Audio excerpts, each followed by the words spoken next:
Hello students, मैं हूं ज्योति शर्मा और आप सभी का स्वागत है स्मार्ट स्टडी चैनल पे। और यहाँ अपना कौन सा टॉपिक चल रहा है? अपना एक्सक्रीटरी टॉपिक चल रहा है, अपना एक्सक्रीटरी सिस्टम चल रहा है इसके अंदर। और अपना ह्यूमन फिजियोलॉजी के अंदर आता है ये टॉपिक। और नीट को लेके अपन अगर देखें, नीट के व्यू से अपन देखें तो ये टॉपिक जो है ह्यूमन फिजियोलॉजी अपने लिए बहुत इंपॉर्टेंट है, जिसके अंदर 7 टॉपिक आते हैं। जिसके अंदर मैं ऑलरेडी आपको तीन टॉपिक करवा चुकी हूँ। कौन कौन से करा चुकी? रेस्पिरेटरी सिस्टम करा चुकी मैं आपको, डाइजेस्टिव सिस्टम करवा चुकी और ब्लड वाला सर्कुलेटरी सिस्टम करवा चुकी।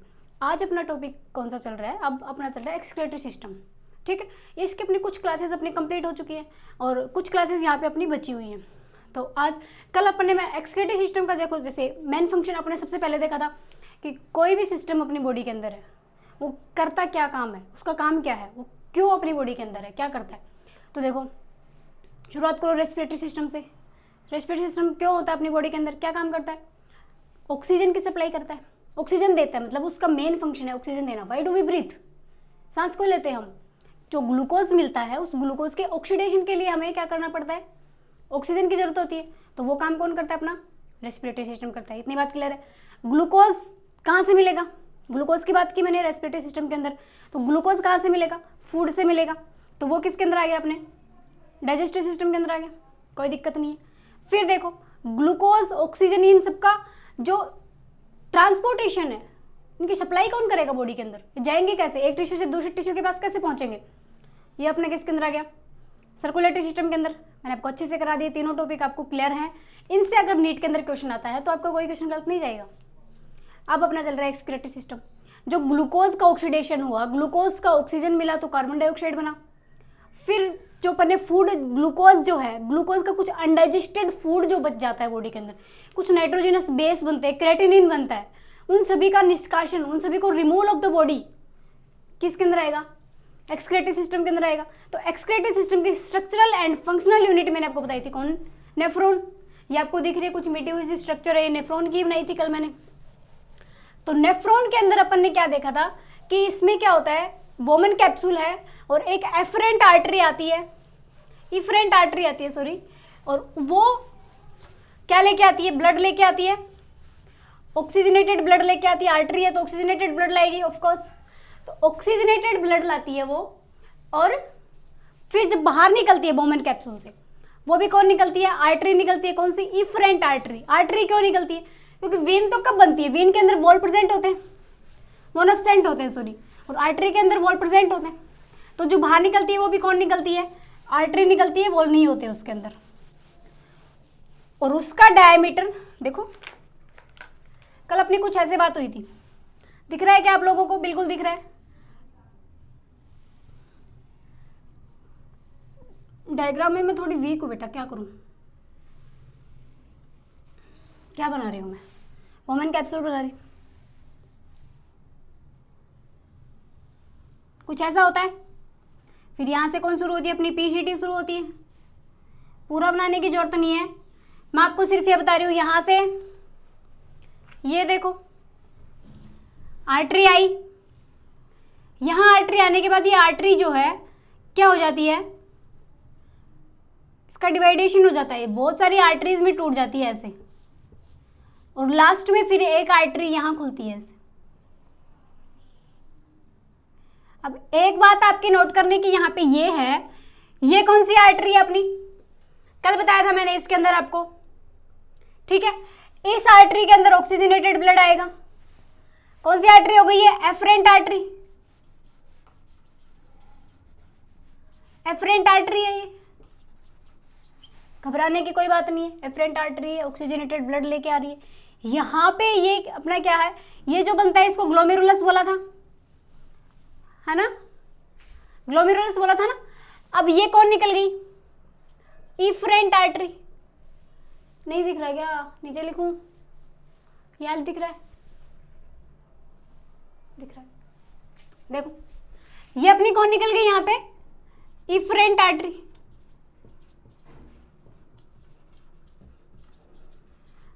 अब देखो, एक बात हमेशा याद रखना, एफरेंट आर्टरी का डायमीटर इफरेंट आर्टरी से हमेशा ज्यादा होता है। इसका एक रीजन अपन ये ले सकते हैं कि ये अगर इसका ज्यादा डायमीटर है और यहाँ पे ये डिवाइड हो रही है, इसकी बहुत सारी आर्टरियोल बन रही हैं, ये आर्ट्रियोल बनने से यहाँ पे इस आर्ट्रियोल्स में क्या होता है, कुछ छेद होते हैं, छोटे छोटे छेद बताए थे मैंने आपको, जिनका क्या नाम दिया था मैंने, क्या बताया था जिनको मैंने, क्या बोलता है इनको, फेनिस्ट्रा बोलते हैं बेटा जी, इनको क्या बोलते हैं, फेनिस्ट्रा बोलते हैं। समझ में आ रहा है ना आप लोगों को, ये बात समझ में आ रही है ना मैं क्या बता रही हूँ, इनको क्या बोलते हैं, फेनिस्ट्रा बोलते हैं। छलनी की तरह काम करते हैं एक तरह से। अल्ट्रा फिल्ट्रेशन मतलब बिना किसी एटीपी के अपन क्या बना रहे हैं, यहाँ पे फिल्टर हो रहा है, तो ये छेद के थ्रू यहाँ पे ब्लड आया और यहाँ पे कुछ वाटर, ग्लूकोज, कुछ आयंस यहां से छन के कहाँ आ गए, यहां आ गए। अब ये देखो, ये पतली होने का कारण क्या है, ये मोटी है, यहां से ब्लड का प्रेशर ज्यादा आएगा, यहां से जो ब्लड का प्रेशर आएगा, मान लो यहां से ब्लड का प्रेशर आया अपने पास, मान लो ए ब्लड का प्रेशर आया, ठीक है, तो यहां पे जब ब्लड यहां जाएगा तो ये पतली है तो यहाँ पे प्रेशर ज्यादा होगा, मतलब यहाँ पे प्रेशर ए प्लस हो जाएगा अपना, ए से ज्यादा होगा भाई हमेशा, क्योंकि ये तो मोटी, ये किसी मोटे पाइप के अंदर पानी का प्रेशर कम होगा, उसी पानी को अपन पतले पाइप में डालेंगे तो प्रेशर ज्यादा हो जाएगा। इतनी बात समझ में आ रही है। तो ये प्रेशर, ये पतली होने की वजह से यहाँ पे फिल्ट्रेशन, यहाँ पे ज्यादा क्या पड़ता है, प्रेशर पड़ता है, इस प्रेशर की वजह से फिल्ट्रेशन नीचे आ जाता है, इसी को अल्ट्रा फिल्ट्रेशन बोलते हैं। कोई दिक्कत नहीं है, इतनी बात क्लियर है आप लोगों को, बिल्कुल क्लियर है। अब देखो, इतनी बात नोट डाउन करिए आपने। अब ये देखो, ये जाती है,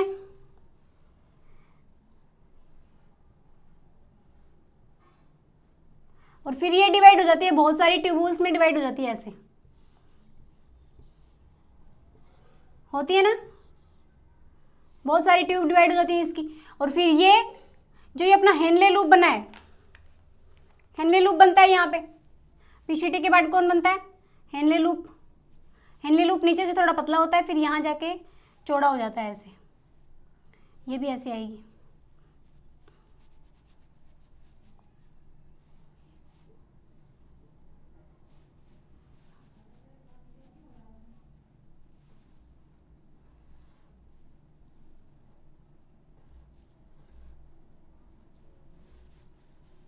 ये बराबर साइज का होता है। ये डीसीटी बन गई अपनी, और डीसीटी के बाद अपनी क्या बनती है, कलेक्टिंग डक्ट बनती है। कोई डाउट नहीं है यहाँ तक बच्चों। यहां से ये ट्यूब्यूल मान लो, ये इनको पेरिट्यूबुलर बोलते हैं, ये ट्यूब्यूल मान लो ऐसे आ रही है, और ये हेनले लूप को कवर करते हुए कहाँ जा रही है, हेनले लूप को कवर कर रही है, और फिर वापस से कहाँ जा रही है, इसमें मिल रही है, ये मान लो ऐसे आ रही है ये आर्टरी। इस स्पेशल आर्टरी को अपन ने क्या नाम दिया था, इसको क्या बोलते हैं, वासा रेक्टा बोलते हैं। क्लियर है बेटा जी, इसको क्या बोलते हैं, वासा रेक्टा बोलते हैं, जो कि हेनले लूप को कवर करते हुए जा रही है। अब ये वाला जो है हेनले लूप के बेस पे कितने टाइप के होते हैं नेफ्रॉन, एक तो कॉर्टिकल नेफ्रॉन होता है और एक होता है जक्स्टामेडुलरी नेफ्रॉन, दो टाइप के नेफ्रॉन होते हैं। अब देखो, जक्स्टामेडुलरी नेफ्रॉन कौन सा होगा, जिसका थोड़ा सा भाग हेनले लूप का किसमें होगा, मेडुला के अंदर होगा, और इसका सारा भाग किसके अंदर होगा, कॉर्टेक्स के अंदर होगा। तो जो कॉर्टेक्स के अंदर प्रेजेंट है, थोड़ा सा भाग मेडुला के अंदर आ रहा है, उसको बोलेंगे अपन medulla, cortex nephron, cortical nephron. और जो जक्स्टामेडुलरी नेफ्रॉन में क्या है कि उसका बहुत ज्यादा भाग मेडुला के अंदर से होके गुजरता है, हेनले लूप का, हेनले लूप बड़ा होगा उसका, ऑफकोर्स बड़ा होगा। ठीक, इतनी बात क्लियर है आप लोगों को, इतना समझ में आया। अब देखो एक बात, अल्ट्रा फिल्ट्रेशन कैसे होता है, आज अपने को ये देखना है। यूरिन फॉर्मेशन में आज अपन देखेंगे GFR, glomerulus filtration rate.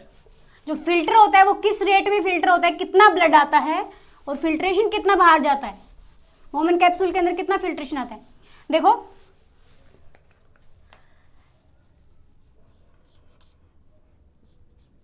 GFR दिख रहा है, जीएफआर को लिख लो, क्या होता है, ग्लोमेरुलर फिल्ट्रेशन रेट। ये अपनी क्या हो गई, जीएफआर हो गई। मतलब सीधा सा है इसका रेट है ना, एट विच क्या हो गई, जो ग्लोमेरुलर फिल्ट्रेशन है वो is glomerular filtration is formed, is glomerular filtration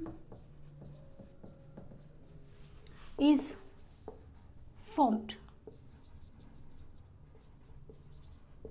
इसी को बोलेंगे अपन, मतलब किसी भी टाइम को एक बेस मान के ग्लोमेरुलर अल्ट्राफिल्ट्रेशन कितना होता है, उसकी क्वांटिटी क्या है, उसको अपन बोलेंगे जीएफआर। कितनी जीएफआर निकल रही है, ठीक है। अब देखो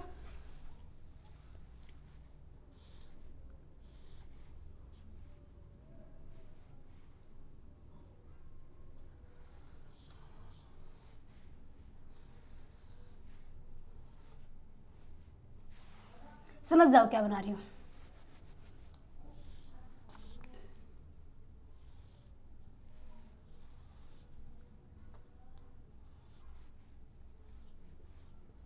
यहां से बाहर निकली, ठीक है। अब ये यहाँ पे जीएफआर जो ये रेट जो आएगी यहाँ पे, जो यहाँ पे वाटर आता है, आयन आते हैं, उनको बोलते हैं, वो रेट हो गई इसकी जीएफआर। तो बेटा जी देखो इसको पर मिनट देखें ना, तो पर मिनट होती है 125 ml पर मिनट, एनसीईआरटी का डाटा है। अगर हम इसको देखें पर डे कितनी होती है 180 ml, कितनी होती है 180 ml नहीं litre, sorry 180 litre per day. अब देखो रीअब्जॉर्प्शन बताया था मैंने आपको, सिक्रेशन बताया था, वो क्यों होता है, क्योंकि यहां से देखो एक दिन में कितना फिल्ट्रेशन बाहर आ रहा है, कितना फिल्ट्रेट बाहर आ रहा है। अभी यहाँ पे जो आएगा उसको फिल्ट्रेट बोलेंगे ना कि यूरिन, क्लियर है ना इस बात से।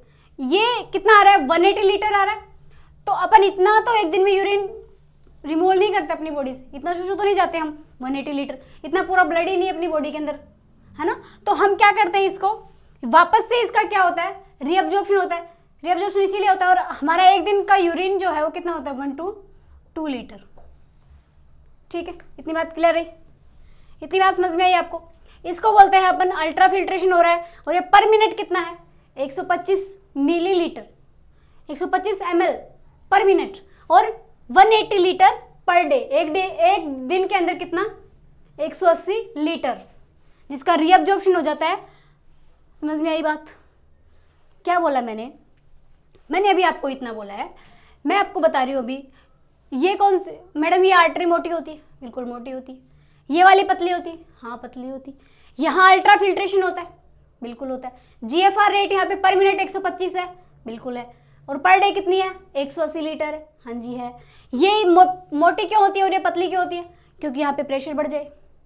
नेचर ने हर कुछ बैलेंस किया हुआ अपनी बॉडी के अंदर, ताकि यहाँ पे क्या है कुछ प्रेशर बढ़े ज़्यादा, और प्रेशर बढ़ने से फिल्ट्रेशन ज़्यादा हो, इसीलिए।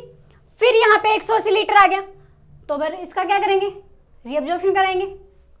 अभी तक कितना बताया मैंने सिर्फ आपको, बिल्कुल सिंपल है, आपको कुछ करने की जरूरत नहीं है। आप लेक्चर ध्यान से सुनो बेटा जी, कोई दिक्कत नहीं है, आपका आराम से सिलेक्शन होगा, डोंट वरी अबाउट इट। इतना क्लियर है। अब देखो जीएफआर जो है उसको अपन, उसके 3 टाइप देखते हैं अपन, 3 पार्ट दिए हुए। एक तो है glomerular filtration, glomerular filtration, first point हो गया ग्लोमेरुलर फिल्ट्रेशन। सेकंड हो गया अपना, पहले फिल्ट्रेशन होता है, फिर क्या होता है ट्यूब्यूलर, क्या होता है रीअब्जॉर्प्शन होता है बेटा जी, ट्यूबुलर रीअब्जॉर्प्शन होता है। थर्ड नंबर पे क्या होता है ट्यूबुलर सिक्रेशन होता है।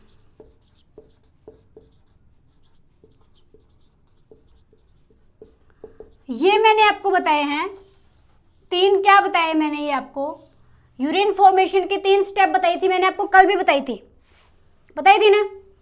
ग्लोमेरुलर फिल्ट्रेशन, जो ग्लोमेरुलस के अंदर जो फिल्ट्रेशन आता है, फर्स्ट नंबर पे क्या होता है, बिना किसी एटीपी के, बिना किसी भी प्रेशर के हम क्या करते हैं, बिना किसी एटीपी यूज किए, बिना कोई एनर्जी यूज किए हम क्या करते हैं, मोमेंट कैप्सूल से आर्ट्रियोल जो फेनेस्ट्रा है उनके थ्रू क्या हो जाता है अल्ट्रा फिल्ट्रेशन हो जाता है, क्लियर है।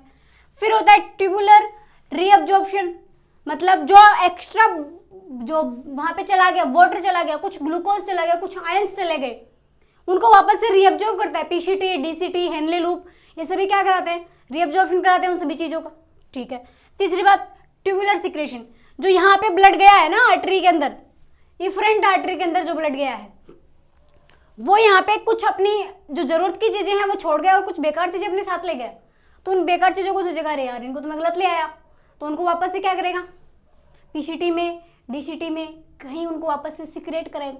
वो कौन सी चीज कहाँ सिक्रेट होती है, अभी आ रहे हैं अपन उस टॉपिक पे, एक बार ये देख लो। वो वापस इनको क्या करेगा, सिक्रेट करेगा फिल्ट्रेशन के अंदर, फिल्ट्रेट के अंदर सिक्रेट करेगा, उसको बोलेंगे ट्यूबुलर सिक्रेशन। कोई डाउट, कोई दिक्कत? बिल्कुल नहीं, कोई डाउट नहीं है इतनी चीज के अंदर। अब अल्ट्रा फिल्ट्रेशन पे आए, ग्लोमेरुलस फिल्ट्रेशन में अल्ट्रा फिल्ट्रेशन पे आए।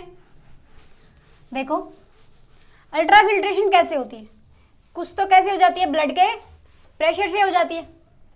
लिख लो, अल्ट्रा फिल्ट्रेशन कैसे होती है, अल्ट्रा फिल्ट्रेशन, अल्ट्रा फिल्ट्रेशन बिल्कुल एनसीईआरटी में लिखा हुआ है ना, एनसीईआरटी से बाहर जाना नहीं है। फिल्ट्रेशन,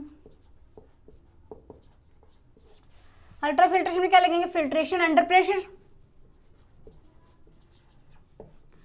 प्रेशर के अंडर में जो फिल्ट्रेट हो जाए, प्रेशर के अंडर में जो ब्लड का फिल्ट्रेशन हो जाता है उसको बोलते हैं फिल्ट्रेशन अंडर प्रेशर, मतलब अल्ट्रा फिल्ट्रेशन, अपने आप फिल्टर हो गया, अल्ट्रा ऑटोमेटिक। ठीक है, अब देखो इसके अंदर एक प्रेशर होता है, प्रेशर कौन कौन से होते हैं, कौन कौन से प्रेशर लगते हैं।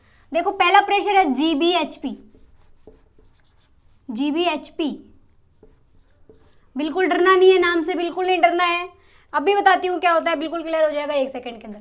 ग्लोमेरुलर, बी से बनेगा ब्लड, दिख रहा है क्या आप लोगों को ब्लैक कलर में, ग्लोमेरुलर, ग्लोमेरुलर,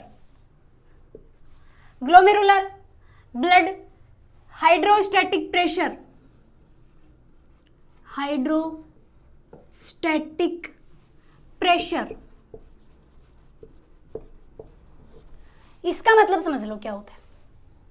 देखो डायग्राम बनाने की जरूरत है, वैसे ही समझा देती हूँ। ये वाली आर्टरी आई, एफरेंट आर्टरी, यहाँ पे फेनेस्ट्रा पड़े हुए हैं, फेनेस्ट्रा है इन वॉल्स के अंदर, आर्ट्रियोल्स के अंदर फेनेस्ट्रा प्रेजेंट है।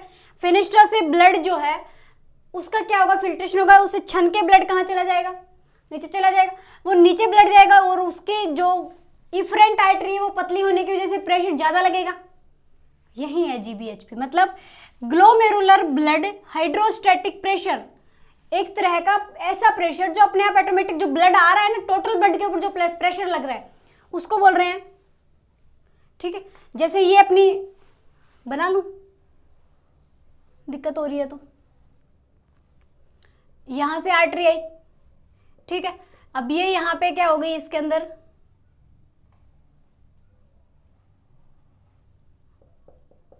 ऐसे तो होती है,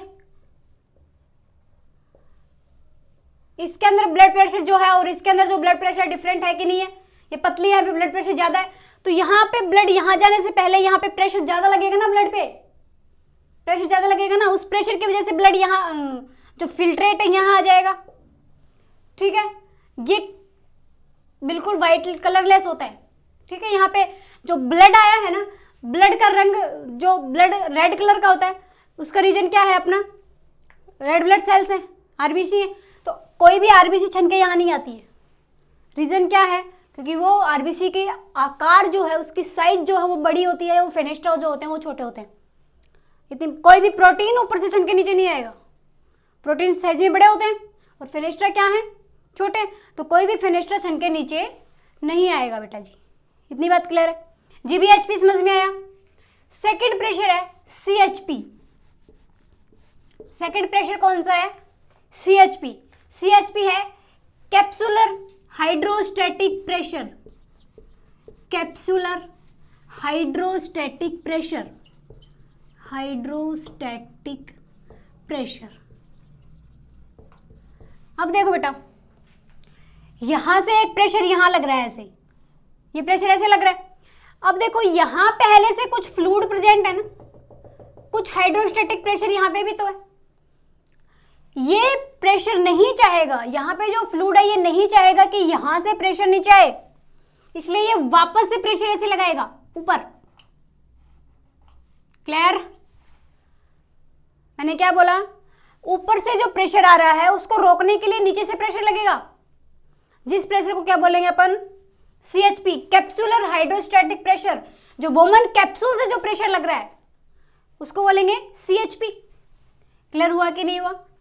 GVHP कौन सा प्रेशर, जो ऑटोमेटिक लग रहा है अपने आप, ब्लड प्रेशर के थ्रू जो लग रहा है, जो ब्लड से यहाँ पे जो फिल्ट्रेट, यहाँ पे जो फ्लूइड है इस आर्टरी के अंदर ये लगा रहा है नीचे, GVHP। यहाँ से प्रेशर, ये प्रेशर नहीं चाहेगा, यहाँ पे जो फ्लूइड प्रेजेंट है ये फ्लूइड कभी नहीं चाहेगा कि यहाँ से ऊपर से ब्लड हमारे पास हो रहा है, हमारे पास नीचे ब्लड नहीं, फिल्ट्रेशन हो रहा है। तो फिल्ट्रेशन नहीं आने के लिए ये वापस से इसको क्या करेगा, ऊपर धक्का लगाएगा, एक प्रेशर ये लगाएगा, उसको क्या बोलेंगे, CHP बोलेंगे। ठीक है। तीसरा प्रेशर है BCOP। तीसरा प्रेशर कौन सा है, BCOP।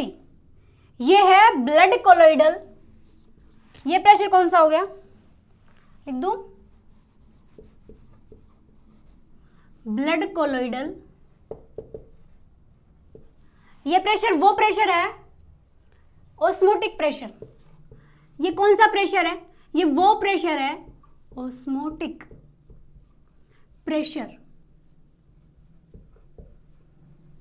अब देखो लास्ट और सबसे प्यारा प्रेशर, यहां देखो। अब आप मेरी बात सुनो ध्यान से, इसको थोड़ा सुंदर बना लें, काम आ रहा है बार बार में, दिख रहा है, आराम से दिख रहा है बेटा। इधर देखो प्यारे बच्चों, यहां से एक प्रेशर आया, आर्टरी आई, ब्लड प्रेशर, कोई दिक्कत नहीं है। यहाँ पे इसके अंदर क्या हुआ, ये छोटी छोटी आर्टरियोल्स में टूट गई और फिर बाहर निकली, कौन सी, इफरेंट आर्टरी बाहर निकली। यहाँ तक प्यारे बच्चों को कोई दिक्कत नहीं है, यहाँ तक किसी स्टूडेंट को कोई प्रॉब्लम नहीं है। फेनेस्ट्रा बना लो, फेनेस्ट्रा प्रेजेंट है इसमें। अब देखो तीनों प्रेशर बता दूंगी मैं इसमें। GVHP कौन सा प्रेशर, जो इसके आर्टरी से जो फ्लूइड आया है, फ्लूइड आया, ब्लड आया है, उसका प्रेशर लगा, ब्लैक कलर वाला उसका प्रेशर लगा, GVHP। क्लियर है?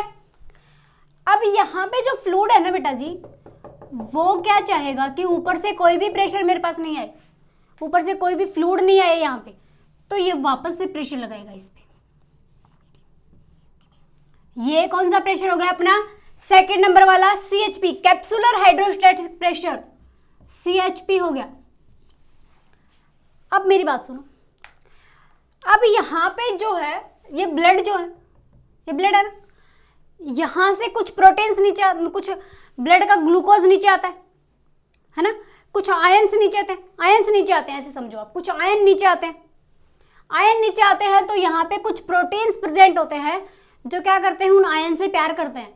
वो उन आयंस को नीचे नहीं आने देंगे। भाई आप जिससे प्यार करते हो आपसे दूर जाएगा तो अपने बोलेगा ना, नहीं नहीं मैं नीचे मत जा, तो वो भी एक प्रेशर लगाएगा ना, वो आपको आपसे दूर नहीं होने देगा। जो आपको पसंद करता है वो आपको अपने आप से दूर नहीं होने देगा। ऐसे ही यहाँ पे कुछ प्रोटीन्स हैं जो उसको नीचे जाने से रोकेंगे, वो उसके ऊपर एक प्रेशर लगाएंगे, उसको बोलेंगे ब्लड कोलोइडल ऑस्मोटिक प्रेशर। ओस्मोलाइट क्या होता है बेटा, ओस्मोलाइट, ऑस्मोटिक का नाम आया है ना, ओस्मोलाइट ऐसे होते हैं जो वाटर से प्यार करते हैं, ठीक है, वाटर से लव करते हैं जो, और वो वाटर को जाने नहीं देते। यहाँ पे सबसे ज्यादा फिल्ट्रेशन किसका होता है, वाटर ही आता है सबसे ज्यादा। तो देखो मतलब इसमें सबसे स्ट्रॉन्ग प्रेशर, तीसरा प्रेशर लिखा दूं क्या, ये प्रेशर भी कैसे लगेगा, इसको ऊपर खींचेगा, ऐसे ऊपर खींच रहा है, BCOP, blood colloidal osmotic pressure, ऊपर खींच रहा है वापस। अब देखो एक बात समझ में आ रही है, सबसे स्ट्रॉन्ग प्रेशर कौन सा हो गया भाई, ये भी इसको नीचे आने से रोक रहा है, ये भी नीचे आने से रोक रहा है, सिर्फ ये नीचे ला रहा है, फिर भी कितना 180 लीटर आ रहा है नीचे। मतलब सबसे स्ट्रॉन्ग कौन सा, ये। कितना प्रेशर होता है ये, 60 mm ऑफ Hg होता है। कितना प्रेशर होता है ये, 60 mm ऑफ Hg। BCOP और CHP ये दोनों मिला के 50 होते हैं, 50 mm ऑफ Hg होते हैं। प्रेशर को mm ऑफ Hg में नापते हैं, बताया था ये बात मैंने रेस्पिरेटरी सिस्टम के अंदर। यहाँ तक कोई दिक्कत है आप किसी बच्चे को? कोई प्रॉब्लम नहीं है? इतना नोट डाउन करो एक बार। अब नेट फिल्ट्रेशन प्रेशर कोई निकलवाए अपने से, यहां से दिख रहा है क्या? दिख रहा है। मैं अगर आपको बोलूं कि नेट फिल्ट्रेशन प्रेशर निकालो, net filtration pressure, net filtration pressure कोई निकलवाए आपसे, GBHP minus CHP is equal to CHP minus BCOP। ऐसा ही आएगा, ऐसे ही आएगा ना। ये होता है 60 माइनस ये होता है 30, ये माइनस होता है 20, 20 और 30 50 और ये 60, मतलब 10 mm ऑफ Hg तो फिर भी आएगा। इतनी बात क्लियर हुई आप लोगों को? 10 mm ऑफ Hg हो गया। अब एक बात और देखो, आप अगर प्रेशर बढ़ेगा, यहां पे अगर प्रेशर बढ़ा तो GFR भी क्या होगी? घटेगी या बढ़ेगी? बढ़ेगी। प्रेशर बढ़ रहा है ब्लड का तो GFR भी बढ़ेगी, फिल्ट्रेशन रेट भी बढ़ेगी। जैसे जैसे प्रेशर बढ़ेगा फिल्ट्रेशन रेट बढ़ेगी, प्रेशर घटेगा फिल्ट्रेशन रेट घटेगी। इतनी बात क्लियर है आप लोगों को? ओस्मोलाइट क्या होते हैं? जो क्या करते हैं? वाटरफीली होते हैं। वाटरफीली मतलब वाटर के लिए फीलिंग्स होती हैं, जिनके अंदर वाटर से लव करते हैं, वो कौन हो गए? वाटरफीली। ठीक है, कुछ ऐसे कुछ प्रोटीन्स होते हैं जैसे एल्ब्यूमिन है, ये प्रोटीन्स क्या करते हैं? वाटर को नीचे आने से रोकते हैं। इतनी बात क्लियर है? ओस्मोलाइट और बता दूं आज आपको, उसके बाद क्लास करते हैं खत्म। दे लव्स वाटर, वाटर से क्या करते हैं? प्यार करते हैं। जैसे एग्जाम्पल अपन लगेंगे इसके अंदर, प्रोटीन, प्रोटीन, ग्लूकोज और कुछ आयंस होते हैं, क्योंकि वाटर को नीचे आने से रोकेंगे, इनका प्रेशर लगेगा। कौन सा प्रेशर बोलेंगे उसको? BCOP, blood colloidal osmotic pressure. कोई दिक्कत नहीं है। अब देखो फिल्ट्रेशन GFR निकालो, निकालोगे क्या? आपको पता है, याद रखनी है इसको। अगर पर मिनट पूछे आपसे तो कितनी लिखोगे? 125 ml पर मिनट। अगर GFR पूछे आपसे पर डे के हिसाब से तो 180 लीटर पर डे। ये अपनी क्या है? GFR है, ग्लोमेरुलस फिल्ट्रेशन रेट। लेकिन जब यूरिन रिमूवल आउट होता है तब इतना नहीं होता, 180 लीटर नहीं होता है एक दिन में। क्यों? क्योंकि उसका वापस से रीअब्जॉर्प्शन हो जाता है। इतनी बात क्लियर है आप लोगों को? ओके, बाकी कल अपन कल की क्लास में देखेंगे, ANF और RAS पढ़ेंगे कल की क्लास में अपन। ठीक है, आज क्लास सिर्फ इतनी है। आप लोग अच्छे से प्रिपरेशन कीजिए, आपकी तैयारी बहुत अच्छी चल रही है। All the best for your exam. Thank you so much.